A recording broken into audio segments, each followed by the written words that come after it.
we transitioned from Christian Cooper, who is alive and who is able to Thank God. Yes. go and watch birds and all sorts of stuff to the story of George Floyd, who unfortunately didn't have the opportunity to tell his story, who didn't have the opportunity to go and have somebody advocate for him, because he tragically passed away less than an hour after being detained by the police. Murdered. And we to play the video, I will assume that if you're watching this video, you've either seen clips or you've seen the video or you've read enough about it. But I'll throw the question out there before we kind of continue on here. Some quick words, guys, on what you saw when you heard the story or when you saw the video. I was just tired, man. Like, after we see what happened with Ahmaud, and you're just tired. Like, even now, I'm tired. Like, I'm just tired. Yeah, I think for just seeing you're witnessing a murder, a real life murder. Like, with Ahmaud, you saw the screen go off, you heard a shot, you saw him come back in bloody, and he fell. Here, you're watching a man struggle till he stops and goes flat.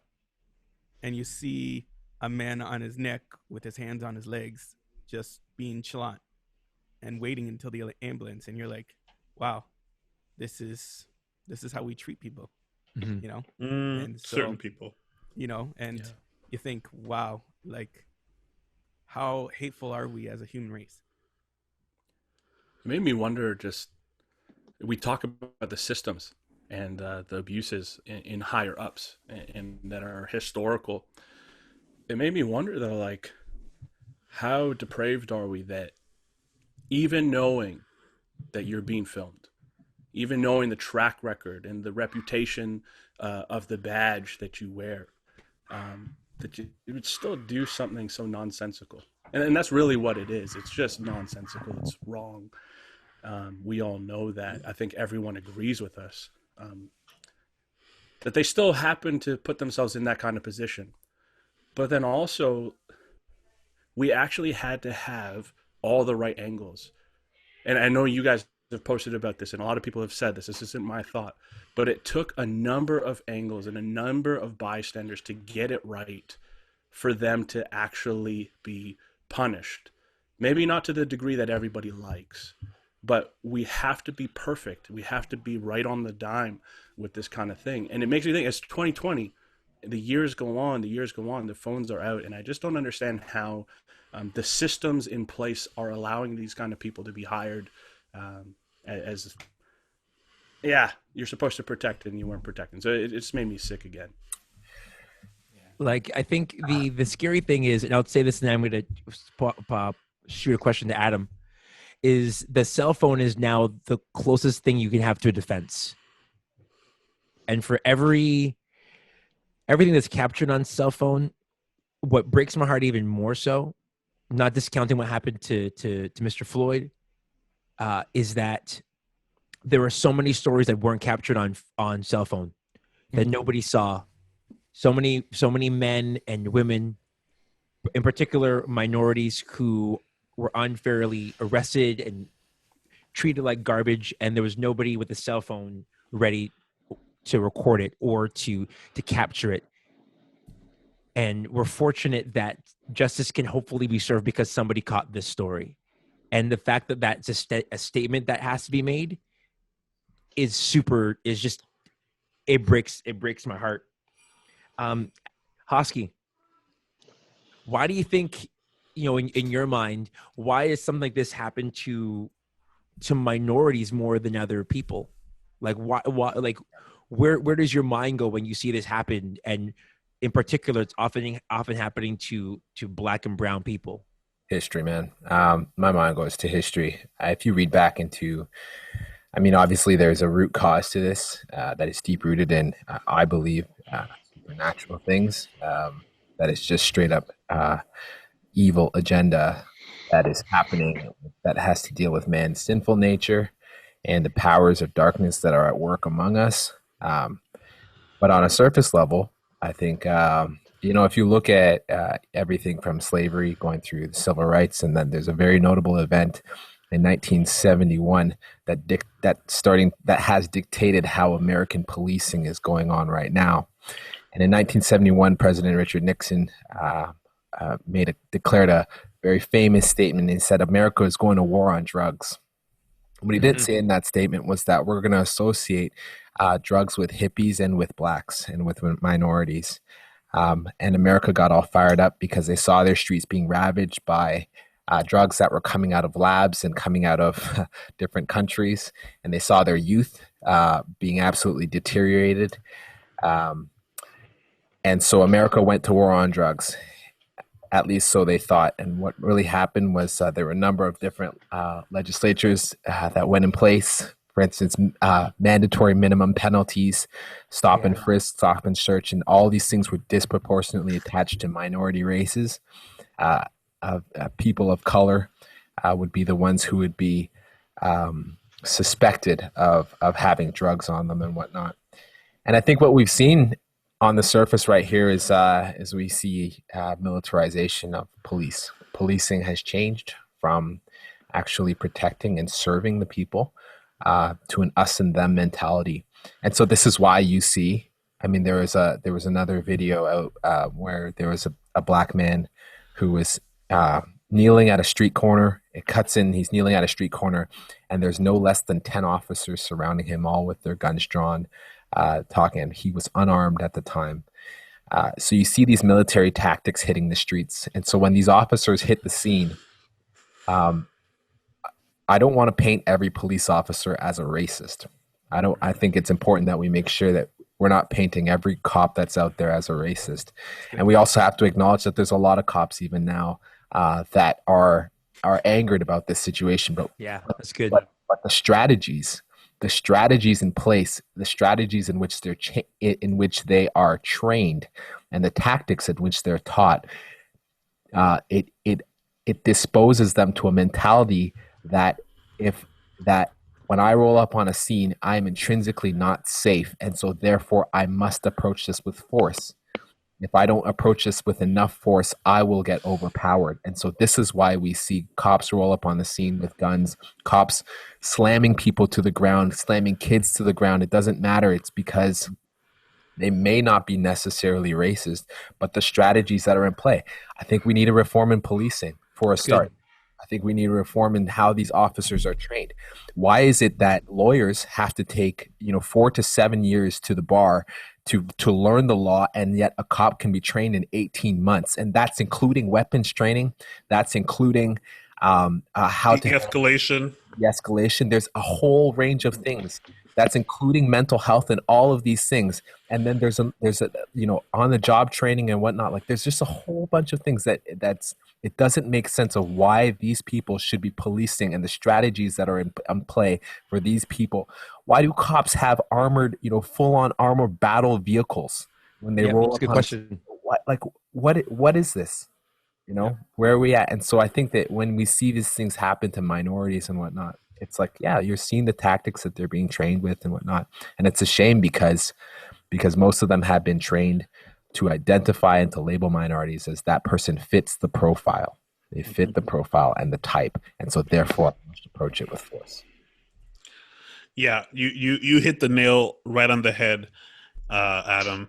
And there's a definite line that gets crossed. And this is where the accountability and the privilege comes in, and where advocacy is required. The line of authority and the line of your job, your position. So authority meaning like the belief that you're able to, and like the job is like your description, serve and protect. So you cross a line. That officer, I don't want to say his name, crossed a specific line. And what happens is your job is to protect someone. Your job is to serve.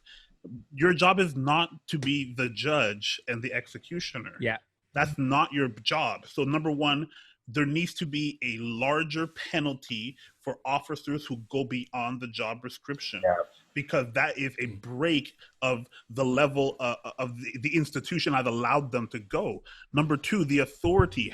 Why is it that many times we are seeing people in uniforms that are breaking this line and going beyond, believing that they can do what they're about to do? That is systematic.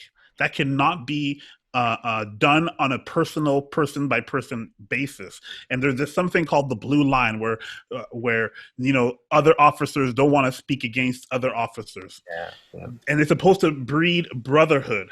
That's a cult. Number one, because what that does, it does not provide an avenue for advocacy or accountability. Okay. So what ends up happening? This is what happens. One man is on the ground, his face to the ground. Another officer has his knee on the back of his neck. 4 other officers are around. Where is the threat? How are you serving? How are you protecting? What is your job? What is your responsibility? How do you have this authority? These are the things that we have to have advocates, and we need to have people in positions of power to say, absolutely not. Number 1, you're fired. Number 2, you will be charged for murder. Number 3, you can never do this. It needs to be as clear as day, because what I'm describing is a binary switch. It is a simple line that is being crossed. You have gone beyond your bounds of authority. You have gone beyond your bounds in the position that we've entrusted you with. This needs to be an open and shut case. There is no need for somebody to go and literally kill somebody and have 4 other bystanders who I'm assuming would be reluctant to speak against the acts that this person is being charged with.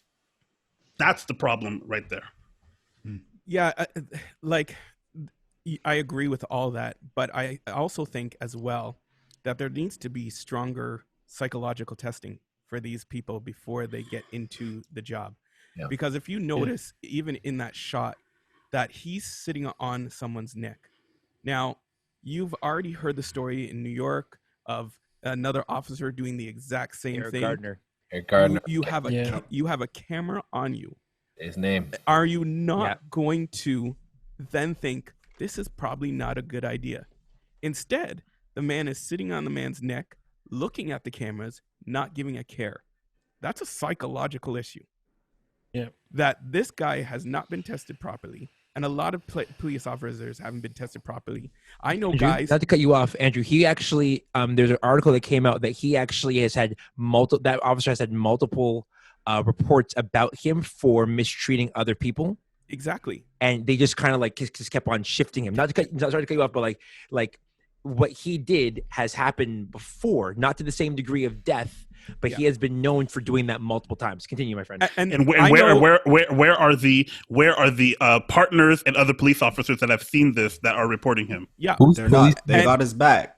And I know people who have gone to try and be police officers, even here, and have taken the test multiple times and have failed because they fail that psychological test in terms of he's too weak or he's not strong enough or he's too nice. And it's like, don't we want people that make people feel safe on these forces?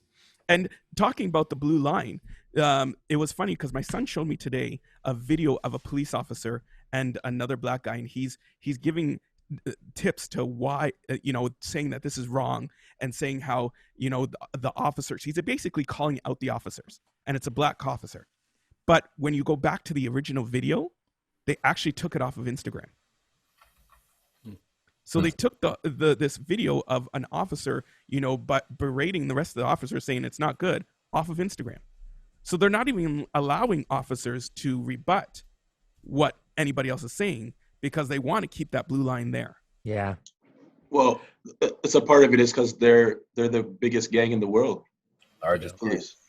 And when you have that gang mentality, you got to have each other's back. So, it sucks, but that's just the reality of what it is. And so even if that one officer that you're referencing, man,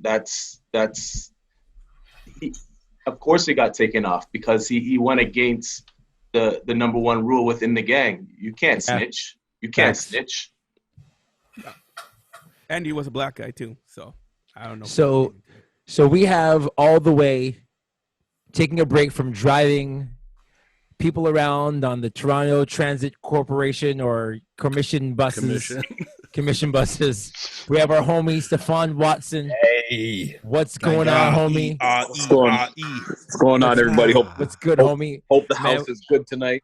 Yeah, we miss you. Obviously, we wish you were with us on the full time capacity, but we know that you got to secure that bag. You know what I mean? that bread, boy. Gotta make that. Gotta buy shoes, guys. Gotta buy shoes. Gotta make sure that we cut the Wait, first chips couple and minutes out of that. stereotype. And there's the privilege. Wow. Gotta fix his iPad. Watson, we know that you don't have a lot of time because you got to get back on route. We're out here. We're talking right now about George Floyd, and we're talking in particular about why it is that minorities get treated unfairly by law enforcement. We joke around about you having all the hot takes out of all of us. Oh, wow.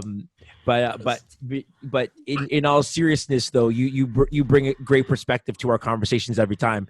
So, what are your thoughts on that? Like, why is it that you think minorities get this weird, broken, systematic treatment from law enforcement in moments of calamity? Well, here I think it goes. I think we can first and foremost see that, or look at it and see that minorities aren't looked at as equals to everybody else. I'm out here in the city, and a few months ago there were people protesting about a native pipeline being built somewhere in the country, and you guys should hear what people are saying about natives and why do people feel that way? Because they don't see them as equal, right? So we talk about all the murders in Toronto, and people, every time there's a murder in Toronto, people will say, "Oh, must have been up at Jane and Finch." Well, why is that? Because that's where all the black people live, and people don't think that minorities are equal to other people. And I see it on a regular, consistent basis. And so when people have that mentality, that their action, it comes out in their actions, it comes out in their speech. What's in the heart will come out in action. And so we've seen that, and we see that consistently. Someone a few moments ago on Facebook put up a long. I looked at the list and I was like, "Holy crap, that's a long list of black people that have been killed unjustly, just for being black and people quote unquote being afraid." And I think that there's a lot of evil in the world, but evil has manifested itself so ridiculously today. Like, it's insane. And so I don't know if we've talked about it yet, but I don't know what the cure is, to be honest with you. I've been reading on social media that maybe black people need to take up arms and be strapped everywhere they go. That might be a little extreme, but maybe that's what has to be done. Not a good idea. But I don't. Not a good idea. Listen, I said earlier, Steffan has hot takes. What? I said, Steffan Shooting us without guns. Imagine if we had guns. walked in, but that's why we miss Steffan on the show on a regular. I'm just that what Nas said, when they bust, we bust. When they strap, we strap. Listen, I'm just saying, I don't know if you guys saw this on Twitter. This is maybe a couple of weeks ago, maybe a month ago now. Bro, but there was I think she was an elected official. I think it was in Michigan or somewhere like that. And there was protests happening with armed Caucasian men, and she didn't feel comfortable. And you know what happened? Some black dudes with guns escorted her to her office. And guess what? Nobody messed with her then. And I'm not saying that black guy should be strapped. Steffan, we're not going there. We are not. Let him finish. Let him finish his thought. Let him finish his take. Go for it, Steffan. I'm not saying that black guys need to be strapped. However, and when we look at the United States, there is a freedom to bear arms. So I think that maybe you need to take advantage of your freedom. Now the Black Panther Party is coming back. Yeah, Watson's the leader. There's a reason why the Black Panther Party isn't around anymore. Now, in saying all of that, that is not the answer. The answer is that Keep for that. Lies. Oh wow!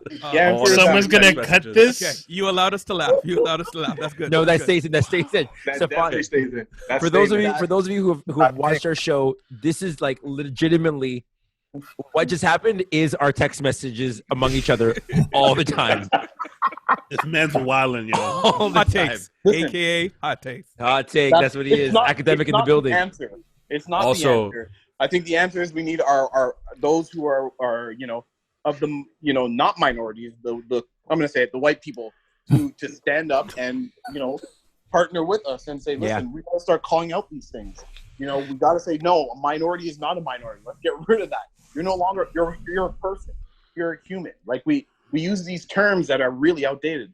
I'm not a minority. I'm a human being, just like the white guy that's walking beside me, right? Like we're humans and we're equals. And when we start talking like that, I think we have to start talking like that, because that is what's going to start to change people's minds. We're not minorities. We're equals, and I think that's where it has to start. That's where it has to start. I'm tired of seeing people of color. I'm tired of seeing visible minorities. I hate that when I have to fill out a form. Are you a visible minority? No, I'm black. I'm a black human being, right? I'm equal, just like the white guy, just like the Asian brother. We're all human. We're all the same. It's nonsense, and we need to start getting rid of that. And it starts in the vocabulary.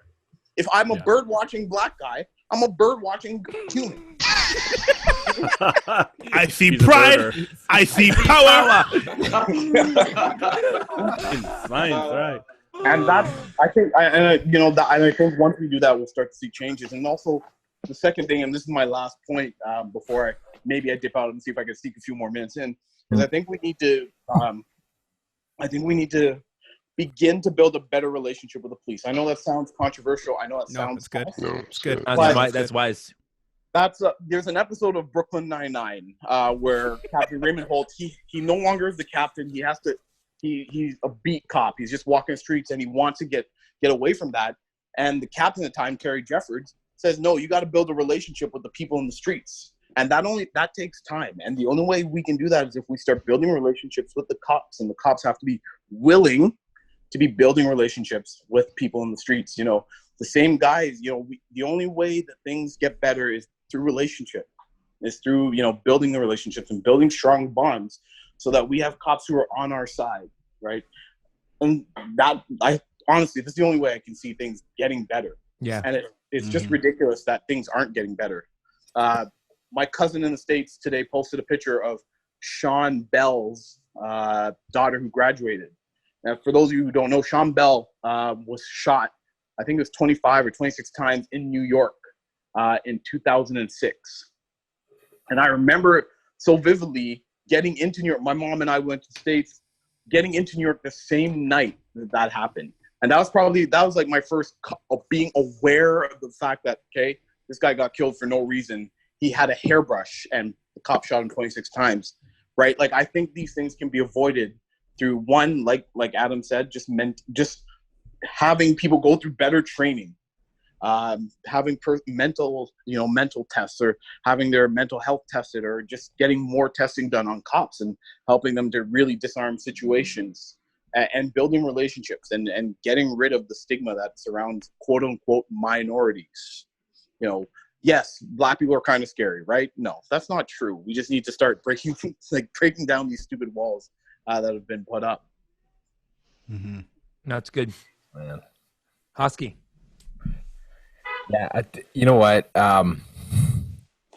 Steffan, the only thing that, and I think we're going to get to this a little bit later, but the only thing that I find wrong with some of what you're saying is that it still pits the us versus them mentality.